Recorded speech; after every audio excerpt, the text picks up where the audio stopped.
Do you like molasses cookies? Well, if you do, then I have literally the perfect recipe for you. This is the Pastime Cook, and if you follow my channel, you know I've been cooking my way through our family's old collection of recipes. And a few days back, I showed this old newspaper clipping from the 40s for Grandma's molasses cookies. Now, I was actually showing the old recipe for Red Devil's food cake, but someone spotted the molasses cookies and said, hey, can you make those? So I decided to give it a try. Now, I have a molasses cookie recipe that I consider probably the best I've ever had. So usually I don't make different molasses cookies because I feel like I've already got one of the better recipes out there. I will make that other recipe for y'all soon. It's the molasses cookie recipe from the Captain Freeman Inn up in Massachusetts, and they are really divine.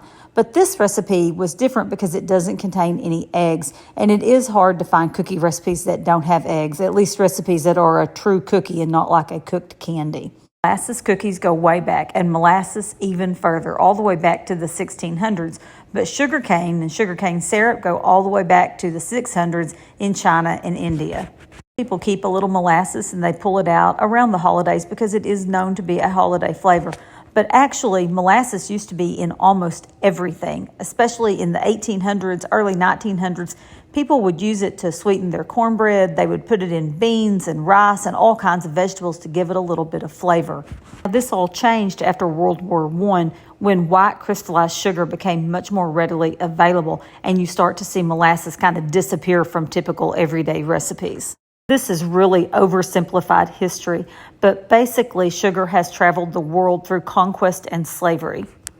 So when the Muslim Empire conquered Spain and Sicily, they introduced sugarcane into that region at the time. In 1493, Columbus introduced sugarcane into the Dominican Republic, part of the West Indies. Shortly after that, the first sugarcane field was planted in the Dominican Republic, setting off the triangular rum, molasses, and enslaved people trade.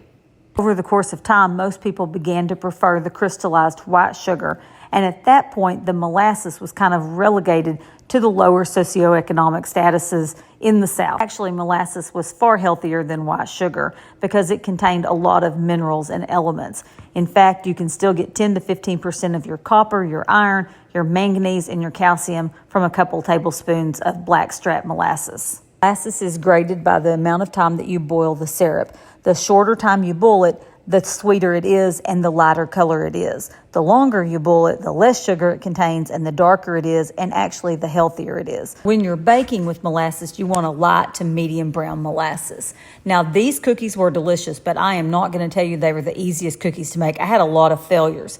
Here's how I found the best way to make them. Number one, I replaced the shortening with butter, which improved their flavor but did make the dough really hard to work with. It was well worth it though. Rather than following the directions and rolling the dough out really thin and trying to cut it into shapes, my recommendation would be to add about 1/4 cup of flour to the total amount and chilling the dough in the refrigerator for about an hour. When you pull it out, pinch it off in about 1-inch sections and roll it into a bowl, roll it into sugar, and then set it on your baking pan. You can press them flat with a moistened paper towel around a glass, or you can just bake them that way. I could not tell a big difference between either way, and they turned out perfectly fine when I just baked them from the dough ball itself. The thing I really liked about these cookies is the fact that they held up for days and they didn't become hard and crisp the longer they sat on the counter. They still remained moist and chewy on the inside, but they had a nice little crisp on the outside. These were the perfect cookies. I highly recommend them. I think you're going to love them, and I say bring this old recipe past to present.